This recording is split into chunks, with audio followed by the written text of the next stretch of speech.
Hi, ನಾನು ಪ್ರಕಾಶ್ ಮಂಡಗಟ್ಟ, ಈಶಾನ್ಯ academy ಶಿವಮೊಗ್ಗದ ವತಿಯಿಂದ ದ್ವಿತೀಯ PUC ಇತಿಹಾಸ ಮಾರ್ಗದರ್ಶಿಯ 3ನೇ ವಿಡಿಯೋಗೆ ನಿಮಗೆ ಸ್ವಾಗತ. ಭಾರತದ ಇತಿಹಾಸದ ಮೇಲೆ ಭೂಗೋಳದ ಪ್ರಭಾವ, ಇದೊಂದು ಅಪ್ಲಿಕೇಬಲ್ ಕ್ವೆಶ್ಚನ್. ಭಾರತ ಇತಿಹಾಸದ ಮೇಲೆ ಭಾರತದ ಭೌಗೋಳಿಕ ಲಕ್ಷಣಗಳು ಯಾವ ರೀತಿ ಪ್ರಭಾವನ ಬೀರಿದ್ದಾವೆ ಅನ್ನೋದನ್ನು ಕುರಿತಾಗಿ ಡೀಟೇಲ್ ಆಗಿ ತಿಳ್ಕೊಳ್ಳೋ ಪ್ರಯತ್ನ ಮಾಡೋಣ. ನಮ್ಮ ಚಾನಲನ್ನು ಹೊಸದಾಗಿ ನೋಡ್ತಾ ದಯವಿಟ್ಟು ಸಬ್ಸ್ಕ್ರೈಬ್ ಮಾಡಿ, ಲೈಕ್ ಮಾಡಿ, ಶೇರ್ ಮಾಡಿ ಅಂತ ಹೇಳ್ತಾ ವಿಡಿಯೋನ ಆರಂಭ ಮಾಡೋಣ. ಭಾರತದ ಭೌಗೋಳಿಕ ಲಕ್ಷಣಗಳು. ಪ್ರತಿಯೊಂದು ದೇಶದ ಭೌಗೋಳಿಕ ಲಕ್ಷಣಗಳು ಆ ದೇಶ ಪ್ರದೇಶದ ಮೇಲೆ ತನ್ನದೇ ಆಗಿರ್ತಕ್ಕಂಥ ಪ್ರಭಾವನ ಬೀರಿರ್ತವೆ. ಅದೇ ತೆರನಾಗಿ ಭಾರತದ ಭೌಗೋಳಿಕ ಲಕ್ಷಣಗಳು ಭಾರತದ ಇತಿಹಾಸದ ಮೇಲೆ ತನ್ನದೇ ಆಗಿರ್ತಕ್ಕಂಥ ಪ್ರಭಾವನ ಬೀರಿದ್ದಾವೆ. ಅದು ಭಾರತದ ಇತಿಹಾಸವನ್ನು ಸಾಕಷ್ಟು ವೈವಿಧ್ಯಮಯವಾಗಿ, ಸಾಕಷ್ಟು ಭಿನ್ನವಾಗಿ ಇವತ್ತು ನಾವು ಅಧ್ಯಯನ ಮಾಡ್ತಿದ್ದೀವಿ ಅನ್ನೋದಕ್ಕೆ ಬಹುತೇಕ ಕಾರಣ ಭಾರತದ ಭೌಗೋಳಿಕ ಲಕ್ಷಣಗಳ ಪ್ರಭಾವದಿಂದಾಗಿ ಆಗಿರ್ತಕ್ಕಂಥ ಬದಲಾವಣೆಗಳನ್ನು ನಾವಿಲ್ಲಿ ಅಧ್ಯಯನ ಮಾಡಬೇಕಾಗತ್ತೆ. ಇಲ್ಲಿ ಪ್ರಮುಖವಾಗಿ ಲಕ್ಷಣಗಳನ್ನು ಅವಲೋಕನ ಮಾಡೋದಾದರೆ, ಮೊದಲನೇದಾಗಿ ಹಿಮಾಲಯ ಪರ್ವತಗಳು, ಎರಡನೇದಾಗಿ ಉತ್ತರದ ಮತ್ತು ದಕ್ಷಿಣದ ನದಿ ಬಯಲುಗಳು, ಮೂರನೇದಾಗಿ ಮರುಭೂಮಿ, ನಾಲ್ಕನೇದು ದಕ್ಕನ್ ಪ್ರಸ್ಥಭೂಮಿ, ಐದನೇದಾಗಿ ಕರಾವಳಿ ತೀರ ಪ್ರದೇಶಗಳು ಅಥವಾ ಸಮುದ್ರ ತೀರ ಪ್ರದೇಶಗಳು ಅಂತ ಕರೀತೇವೆ. ಪ್ರಮುಖವಾಗಿ 5 ಭಾಗಗಳನ್ನಾಗಿ ಮಾಡಿಕೊಂಡು ದ್ವಿತೀಯ PUCಯ ಇತಿಹಾಸದಲ್ಲಿ ಭಾರತದ ಭೌಗೋಳಿಕ ಲಕ್ಷಣಗಳ ಪ್ರಭಾವವನ್ನು ಯಾವ ರೀತಿಯಲ್ಲಿ ಅನಲೈಸ್ ಮಾಡ್ಬೋದು, ಯಾವ ರೀತಿಯಲ್ಲಿ ಅದನ್ನು ಹೇಳ್ಬೋದು ಅನ್ನೋದನ್ನು 1 by 1 ಆಗಿ ನಾವು ತಿಳ್ಕೊಳ್ಳೋ ಪ್ರಯತ್ನ ಮಾಡೋಣ. ಮೊದಲನೇದಾಗಿ ಹಿಮಾಲಯ ಪರ್ವತಗಳು. ನೋಡಿ, ಹಿಮಾಲಯ ಪರ್ವತಗಳು ಬಹಳ ಪ್ರಮುಖವಾಗಿರ್ತಕ್ಕಂಥ ಭೌಗೋಳಿಕ ಲಕ್ಷಣ. ಯಾಕೆಂದರೆ ಭಾರತವನ್ನು ಏಷ್ಯಾದ ಇತರೆ ಭಾಗಗಳಿಂದ ಪ್ರತ್ಯೇಕವನ್ನು ಮಾಡುತ್ತೆ. ಜೊತೆಗೆ ಇದೊಂದು ನ್ಯಾಚುರಲ್ ವಾಲ್ ಆಗಿ ಕೆಲಸ ಮಾಡ್ತಾ ಇದೆ, ನೈಸರ್ಗಿಕ ತಡೆಗೋಡೆಯಾಗಿ. ಯಾಕೆಂದರೆ ಆ ಕಡೆ ಭಾಗದಿಂದ ಬರ್ತಕ್ಕಂಥ ಶೀತ ಮಾರುತಗಳನ್ನು ತಡೆಯುತ್ತೆ. ಜೊತೆಗೆ ಆ ಭಾಗದಲ್ಲಿ ಯಾರೂ ಕೂಡ ಈವರೆಗೂ ಭಾರತದ ಮೇಲೆ ಆಕ್ರಮಣ ಮಾಡೋದಕ್ಕೆ ಸಾಧ್ಯ. ಹಾಗಾಗಿ ವಿದೇಶಿ ಆಕ್ರಮಣಗಳಿಂದ ರಕ್ಷಣೆ ಮಾಡಿದೆ. ಶೀತ ಮಾರುತಗಳನ್ನು ತಡೆಯುವ ಮೂಲಕವಾಗಿ ಭಾರತವನ್ನು ಪ್ರೊಟೆಕ್ಟ್ ಮಾಡ್ತಾ ಇದೆ. ಜೊತೆಗೆ ವರ್ಷ ಪೂರ್ತಿ ತುಂಬಿ ಹರಿತಕ್ಕ ನದಿಗಳಿಗೆ ಜನ್ಮ ಕೊಟ್ಟಿದೆ. ಇದರಿಂದಾಗಿ ಭಾರತ ಒಂದು ಕೃಷಿ ಪ್ರಧಾನ ದೇಶವಾಗೋದಕ್ಕೆ ಮತ್ತು ಹಲವಾರು ನಾಗರಿಕತೆಗಳು, ಸಂಸ್ಕೃತಿಗಳು ಬೆಳೆಯೋದಕ್ಕೆ ಕಾರಣ ಆಗಿದೆ. ಹಾಗಾಗಿನೇ ಹಿಮಾಲಯ ಪರ್ವತರ ಅದರ ಪ್ರಭಾವಕ್ಕೆ ಒಳಗಾಗಿರೋ ಪ್ರದೇಶವನ್ನು ನಾಗರಿಕತೆ ಮತ್ತು ಸಾಮ್ರಾಜ್ಯ ಸಂಸ್ಕೃತಿಗಳ ತೊಟ್ಟಿಲುಗಳು ಅಂತೇಳಿ ಕರೆಯುವ ಪ್ರಯತ್ನ ಮಾಡ್ತೇವೆ. ಯಾಕೆಂದರೆ ಅಲ್ಲಿ ಗುಪ್ತರು ಅಥವಾ ಇತರೆ ಪ್ರಮುಖವಾಗಿರ್ತಕ್ಕಂಥ ಮೌರ್ಯರು, ಇಂತಹ ಜೊತೆಗೆ ವೈದಿಕ ನಾಗರಿಕತೆ, ಸಿಂಧೂ ನಾಗರಿಕತೆ, ನದಿ ಬಯಲುಗಳು ಕೂಡ ರಿಪೀಟ್ ಆಗುತ್ತಿದ್ದು ಅದನ್ನು ಅಲ್ಲೂ ಕೂಡ ತೆಗೆದುಕೋಬೋದು.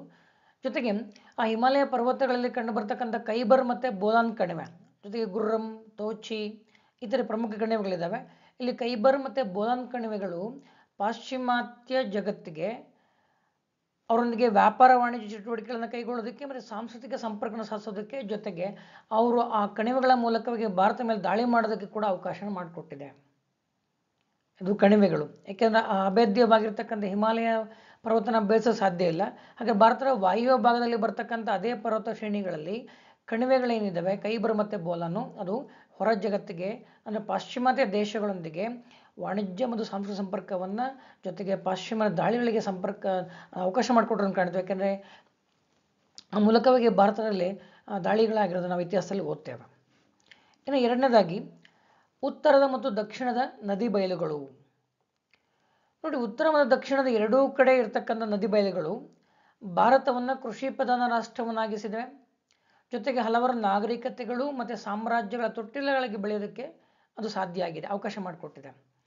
ನೋಡಿ, ಸಿಂಧೂ ನದಿ ಮತ್ತು ಸಿಂಧೂ ಅದರ ಉಪನದಿಗಳಿಂದ ಸಪ್ತ ಸಿಂಧೂ ಪ್ರದೇಶ ಅಂತ ಏನು ಕರಿತೀವಿ ಅಲ್ಲಿ, ಮತ್ತು ಗಂಗಾ ಯಮುನಾ ಬಯಲುಗಳಲ್ಲಿ ಬಹಳ ಪ್ರಮುಖವಾಗಿರ್ತಕ್ಕಂಥ ಕೃಷಿಯನ್ನು ನಾವು ಕಾಣ್ತೇವೆ. ಜೊತೆಗೆ ಅಲ್ಲಿ ನಾಗರಿಕತೆಗಳು ಹುಟ್ಟಿ ಬೆಳೆದಿದ್ದಾವೆ, ಅಳಿದಿದ್ದಾವೆ. ಇದನ್ನು ನಾವಿಲ್ಲಿ ಕಾಣ್ಬೋದು. ಸಿಂಧೂ ನದಿಯ ಇಕ್ಕೆಲೆಗಳಲ್ಲಿ ಭಾರತದ ಅತ್ಯಂತ ಪ್ರಾಚೀನ ನಾಗರಿಕತೆ, ವಿಶ್ವದ ಪ್ರಾಚೀನ ನಾಗರಿಕತೆಯಲ್ಲಿ ಒಂದಾಗಿರ್ತಕ್ಕಂಥ ಸಿಂಧೂ ನಾಗರಿಕತೆ ಬೆಳ್ಕೊಂಡು ಬಂದಿದೆ. ಹರಪ್ಪ ಮತ್ತು ಮೊಹೆಂಜೊದರೋ ಇದು ಈ ವಿಶ್ವವತ್ತು ಅದನ್ನು ಗುರುತಿಸುವಂಥ ನಗರಗಳು. ಜೊತೆಗೆ ವೈದಿಕ ನಾಗರಿಕತೆ, ಸಪ್ತ ಸಿಂಧೂ ಪ್ರದೇಶದಲ್ಲಿ ನೆಲೆಸಿದಂಥ ಆರ್ಯರು ತಮ್ಮ ನಾಗರಿಕತೆನ ಗಂಗಾ ನದಿಯ ಬಯಲಿನವರೆಗೂ ಕೂಡ ವಿಸ್ತರಣೆ ಮಾಡ್ತಾರೆ. ಇದು ಇವತ್ತು ಇಡೀ ಭಾರತದ ಮೇಲೆ ತನ್ನದಾಗಿರ್ತಕ್ಕಂಥ ಪ್ರಭಾವ ಹೊಂದಿರತಕ್ಕಂತಹ, ಜೊತೆಗೆ ಅದನ್ನು ನಾವು ಬಹುತೇಕ ಅನುಸರಣೆ ಮಾಡ್ತಾ ಇರೋದು ವೈದಿಕ ನಾಗರಿಕತೆಯನ್ನು ಉಲ್ಲೇಖ ಮಾಡ್ಬೋದು. ಜೊತೆಗೆ ಆ ನದಿ ಬಯಲುಗಳಲ್ಲೇ ಹಲವಾರು ಸಾಮ್ರಾಜ್ಯಗಳು ಹುಟ್ಟಿ ಬೆಳೆದಿದ್ದಾವೆ. ಉದಾಹರಣೆಗೆ ಮಗಧ ಸಾಮ್ರಾಜ್ಯ, ನಂದರು, ಮೌರ್ಯರು, ಗುಪ್ತರು, ಇವರ ರಾಜಧಾನಿಗಳಾಗಿರ್ತಕ್ಕಂಥ ಮೌರ್ಯ ಮತ್ತು ಗುಪ್ತರ ಪ್ರಮುಖ ರಾಜಧಾನಿ ಪಾಟಲಿಪುತ್ರ ನೋಡಿ ಎಷ್ಟು ಸಮೃದ್ಧವಾಗಿ ಬೆಳೆದಿದೆ. ಹಾಗಾಗಿ ಅದ್ರ ಜೊತೆಗೆ ದಕ್ಷಿಣ ಭಾರತ ನದಿಗಳು ಕೂಡ ಕೃಷಿ ಪ್ರಧಾನವಾಗಿ ಮಾಡೋ ಜೊತೆಗೆ ಆದಿಶಿಲಾಯುಗದ ಮಾನವನ ಸಂಸ್ಕೃತಿಗೆ ಅಥವಾ ಬೃಹತ್ ಶಿಲಾಯುಗ ಸಂಸ್ಕೃತಿಗೆ ಅವಕಾಶನ ಕಲ್ಪಿಸಿಕೊಟ್ಟಿದ್ದಾವೆ ಭಾರತದಲ್ಲಿ ನದಿ ಬಯಲುಗಳು. ಯಾಕೆಂದರೆ ಪ್ರಾಚೀನ ಭಾರತ ಆದಿಮಾನವ ನೆಲೆ ಆಗೋದಕ್ಕೆ ಮೂಲ ಕಾರಣವೇ ನದಿ ಬಯಲುಗಳು. ಯಾಕೆಂದರೆ ನದಿ ಬಯಲುಗಳ ಇಕ್ಕೆಲೆಗಳಲ್ಲಿ ಆ ಥರ ಬಳಕೆ ಮಾಡಿಕೊಂಡಿದ್ದಂತಹ ನಮಗೇನು ಕಲ್ಲಿನ ಉಪಕರಣಗಳು ಲಭ್ಯ ಆಗಿದ್ದಾವೆ. ಹಾಗಾಗಿ ನದಿ ಬಯಲುಗಳು ಮಾನವನ ಶಿಲಾಯುಗ ಸಂಸ್ಕೃತಿಯ ಬೆಳವಣಿಗೆಗೆ ಪೂರಕವಾಗಿರೋದನ್ನ ನಾವಿಲ್ಲಿ ಉಲ್ಲೇಖ ಮಾಡ್ತೇವೆ. ಇನ್ನು ಮೂರನೇದಾಗಿ ಮರುಭೂಮಿ. ಭಾರತದ ಪಶ್ಚಿಮ ಮತ್ತು ವಾಯುವ್ಯ ಭಾಗದಲ್ಲಿ ಹರಡಿರ್ತಕ್ಕಂಥ ರಾಜಸ್ಥಾನ ಮತ್ತು ಗುಜರಾತ್ನ ಭಾಗದಲ್ಲಿ ಬರ್ತಕ್ಕಂಥ ಥಾರ್ ಮರುಭೂಮಿ ಏನಿದೆ ಅದು ಅತ್ಯಂತ ಪ್ರಮುಖವಾಗಿರ್ತಕ್ಕಂಥ ಒಂದು ಭೌಗೋಳಿಕ ಲಕ್ಷಣ. ಯಾಕಂದರೆ ಇಲ್ಲಿನ ಜನರ ಅತ್ಯಂತ ಕಠಿಣ ಪರಿಶ್ರಮಗಳನ್ನಾಗಿ ಮತ್ತು ಯುದ್ಧ ಪ್ರಿಯರನ್ನಾಗಿ ಮಾಡುವಲ್ಲಿ ಅದರ ಪ್ರಭಾವ ನಾವಿಲ್ಲಿ ಕಾಣ್ತೇವೆ.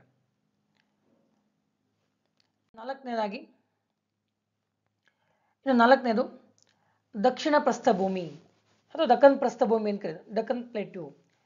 ದಕ್ಕನ್ ಪ್ರಸ್ಥಭೂಮಿ ಅತ್ಯಂತ ಪ್ರಮುಖವಾಗಿರ್ತಕ್ಕಂಥ ಒಂದು ಭೌಗೋಳಿಕ ಲಕ್ಷಣ. ಯಾಕೆಂದರೆ ಇಲ್ಲಿ ಸಿಗ್ತಕ್ಕಂಥ ಅಪಾರವಾದ ಖನಿಜ ಸಂಪತ್ತು, ಬಂಡೆಗಳು, ಮರಳುಗಲ್ಲು, ಗ್ರಾನೈಟ್ ಮತ್ತು ಅಮೃತ ಶಿಲೆಗಳಿದ್ದಾವೆ. ಇದು ಭಾರತದ ಕಲೆ ಮತ್ತು ವಾಸ್ತುಶಿಲ್ಪದ ಮೇಲೆ ತನ್ನದೇ ಆಗಿರ್ತಕ್ಕಂಥ ಪ್ರಭಾವ ಬೀರೋದನ್ನು ಕಾಣ್ತೇವೆ.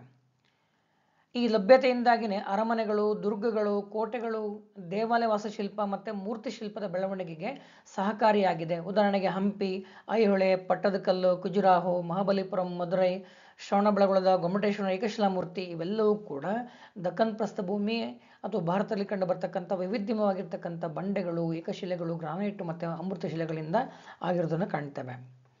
ಇನ್ನು ಬೃಹತ್ ಶಿಲೆಗಳು ಗುಹಾಂತರ ದೇವಾಲಯಗಳ ಬೆಳವಣಿಗೆಗೆ ಅವಕಾಶ ಮಾಡಿಕೊಟ್ಟಿದ್ದು. ಹಾಗಾಗಿನೇ ಭಾರತ ಇತಿಹಾಸದಲ್ಲಿ ಅಜಂತ, ಎಲ್ಲೋರ, ಎಲಿಫೆಂಟಾ, ಬಾದಾಮಿ ಇವತ್ತು ಕೂಡ ಅತ್ಯಂತ ಪ್ರಸಿದ್ಧವಾಗಿರ್ತಕ್ಕಂಥ ಗುಹಾಂತರ ದೇವಾಲಯಗಳಾಗಿದ್ದಾವೆ.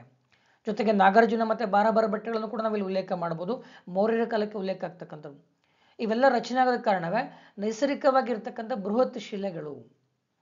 ಜೊತೆಗೆ ಭಾರತ ಅತ್ಯಂತ ಸಾಕಷ್ಟು ವೈವಿಧ್ಯಮಯವಾಗಿರ್ತಕ್ಕಂಥ ಭೌಗೋಳಿಕ ವಲಯಗಳನ್ನು ಒಳಗೊಂಡಿದೆ. ಅದರ ಪರಿಣಾಮವಾಗಿ ಹಲವಾರು ಮಾನವ ಜನಾಂಗಗಳ ಏಳಿಗೆಯನ್ನು ನಾವಿಲ್ಲಿ ಉಲ್ಲೇಖ ಮಾಡ್ತೇವೆ. ದ್ರಾವಿಡ, ಅಲ್ಪೈನ್, ಮಂಗೋಲಾಯ್ಡ್, ಜೊತೆಗೆ ವಿವಿಧ ಭಾಷೆಗಳು 1600ಕ್ಕೂ ಹೆಚ್ಚು ವೈವಿಧ್ಯವಾಗಿರ್ತಕ್ಕಂಥ ಭಾಷೆಗಳ ಬೆಳವಣಿಗೆಗೆ ಬಹುತೇಕ ಈ ಭಾರತದ ಭೌಗೋಳಿಕ ಲಕ್ಷಣಗಳ ಪ್ರಭಾವವನ್ನು ನಾವಿಲ್ಲಿ ಗುರುತಿಸಬೇಕಾಗತ್ತೆ. ಇನ್ನು 5ನೇ ಪಾಯಿಂಟು ಸಮುದ್ರ ತೀರ ಪ್ರದೇಶಗಳು. ಬಹಳ ಮುಖ್ಯವಾಗಿರ್ತಕ್ಕಂಥ ಮತ್ತೊಂದು ಭೌಗೋಳಿಕ ಲಕ್ಷಣ. ಒಂದು ಕಾಲಕ್ಕೆ ದಕ್ಷಿಣ ಭಾಗದಲ್ಲಿ ಕಂಡು ಬರ್ತಕ್ಕಂಥ ಏನು ಗುಜರಾತ್ನಿಂದ ಹಿಡ್ಕೊಂಡು ಈ ಕಡೆ ಪಶ್ಚಿಮ ಬಂಗಾಳದವರೆಗೆ ಏನು ಕರಾವಳಿ ತೀರ ಪ್ರದೇಶ ಬರುತ್ತೆ, ಅದು ಪ್ರಾಚೀನ ಕಾಲದಲ್ಲಿ ಒಂದು ಇದಕ್ಕೆ ತಡೆಬೇಲಿಗಳಾಗಿದ್ದವು, ನ್ಯಾಚುರಲ್ ವಾಲ್ ಆಗಿದ್ದವು. ಹೇಗೆ ಉತ್ತರ ಭಾರತದಲ್ಲಿ ಹಿಮಾಲಯ ಪರ್ವತ ತಡೆಗೋಡೆ ಆಗಿತ್ತು, ಹಾಗೆಯೇ ದಕ್ಷಿಣ ಭಾರತದಲ್ಲಿರ್ತಕ್ಕಂಥ ಸಮುದ್ರ ತೀರಗಳು ತಡೆಬೇಲಿಗಳಾಗಿದ್ದವು. ಇದೇ ಸಮುದ್ರ ತೀರಗಳು ಕ್ರಮೇಣ ಬಾಹ್ಯ ಜಗತ್ತಿಗೆ ಸಂಪರ್ಕ ಸಾಧನಗಳಾದವು. ಉದಾಹರಣೆಗೆ ಗ್ರೀಕ್ ಮತ್ತು ರೋಮ್ಗಳೊಂದಿಗೆ ವ್ಯಾಪಾರ ಮಾಡೋದಕ್ಕೆ ಉಲ್ಲೇಖ ಮಾಡ್ತೇವೆ. ಜೊತೆಗೆ ಇಲ್ಲಿ ಬಹಳ ಸ್ಪಷ್ಟವಾಗಿ ಅರ್ಥ ಆಗುತ್ತೆ, ವಿದೇಶಿ ಆಧಾರಗಳಲ್ಲಿ ಬರುತ್ತೆ. ಪೆರಿಪ್ಲಸ್ ಆಫ್ ಎರಿಥ್ರಿಯನ್ ಸಿ, ಅಲ್ಲಿ ಭಾರತದ ಹಲವಾರು ರೇವು ಪಟ್ಟಣಗಳನ್ನ, ಸಮುದ್ರ ತೀರದ ವ್ಯಾಪಾರ ಸಂಪರ್ಕದ ಪಟ್ಟಣಗಳನ್ನು ಉಲ್ಲೇಖ ಮಾಡುತ್ತೆ. ರೋಮ್ನೊಂದಿಗೆ, ಗ್ರೀಕ್ನೊಂದಿಗೆ ಹೇಗೆ ವ್ಯಾಪಾರ ಮಾಡಲಾಗ್ತಿತ್ತು, ಎಲ್ಲಿಂದ ಮಾಡಲಾಗ್ತಿತ್ತು ಅಂತೇಳಿ. ಜೊತೆಗೆ ಅದೇ ಸಮುದ್ರ ತೀರ ಪ್ರದೇಶಗಳ ಮೂಲಕವೇ ಭಾರತಕ್ಕೆ ಯುರೋಪಿಯನ್ ಆಗಮನ ಆಗೋದನ್ನು ಕಾಣ್ತೇವೆ. ವಾಸ್ಕೋ ಡಿ ಗಾಮ ಜಲಮಾರ್ಗದ ಸಂಶೋಧನೆ ಮಾಡಿದ ಮೇಲೆ ಪೋರ್ಚುಗೀಸರ ನಂತರದಲ್ಲಿ ಬ್ರಿಟಿಷರು, ಡಚ್ಚರು ಮತ್ತು ಫ್ರೆಂಚರು ಬರ್ತಾರೆ. ಅವರು ಬಂದ ಮೇಲೆ ಭಾರತದ ಇತಿಹಾಸ ಇಷ್ಟರ ಮಟ್ಟಿಗೆ ಬದಲಾಗಿದೆ ಅನ್ನೋದು ನಾವು ಆಧುನಿಕ ಭಾರತ ಇತಿಹಾಸದಲ್ಲಿ ಸ್ಪಷ್ಟವಾಗಿ ಅಧ್ಯಯನ ಮಾಡ್ತೇವೆ. ಹಾಗಾಗಿ ಭಾರತದ ಪ್ರತಿಯೊಂದು ಭೌಗೋಳಿಕ ಲಕ್ಷಣಗಳು ಕೂಡ ಭಾರತದ ಇತಿಹಾಸದ ಮೇಲೆ ತನ್ನದೇ ಆಗಿರ್ತಕ್ಕಂಥ ಪ್ರಭಾವವನ್ನು ಬೀರಿದೆ. ಅದರ ಅನುಗುಣವಾಗಿ ನಾವು ಭಾರತ ಇತಿಹಾಸದ ಬದಲಾವಣೆಗಳನ್ನು ನಾವು ಅಥವಾ ಅಲ್ಲಿನ ಒಂದು ಮಹತ್ತರವಾಗಿರ್ತಕ್ಕಂಥ ಘಟನೆಗಳನ್ನು ನಾವು ಅಧ್ಯಯನ ಮಾಡೋ ಪ್ರಯತ್ನ ನಾವು ಮಾಡ್ತೇವೆ. ಇದಿಷ್ಟು ನೀಟಾಗಿ ಅಧ್ಯಯನ ಮಾಡಿಕೊಂಡು ಪಾಯಿಂಟನ್ನು ಮಾಡ್ಕೊಂಡು ಬರ್ಕೊಂಡ್ರೆ 100ಕ್ಕೆ 100 ಭಾಗ 5ಕ್ಕೆ 5 ಅಂಕ ಇಲ್ಲ 4ಕ್ಕೆ ಅಂಕಕ್ಕೆ ನಿಮಗೆ ಹೆಚ್ಚು ಕಮ್ಮಿ ಬಹುತೇಕ ನಿಮಗೆ ಲಭ್ಯ ಆಗುತ್ತೆ ಅನ್ನುವಂಥ ಮಾತನ್ನು ಇಲ್ಲಿ ನಾವು ಸ್ಮರಿಸ್ಬೋದು ವಿದ್ಯಾರ್ಥಿಗಳೇ. ಮತ್ತೊಂದು ವಿಡಿಯೋನಿಗೆ ಭೇಟಿ ಆಗ್ತೇನೆ. ಧನ್ಯವಾದಗಳು. ದಯವಿಟ್ಟು ಸಬ್ಸ್ಕ್ರೈಬ್ ಮಾಡಿ, ಶೇರ್ ಮಾಡಿ ಅಂತ ಹೇಳೋದಕ್ಕೆ ಇಷ್ಟಪಡ್ತೇನೆ. Thank you.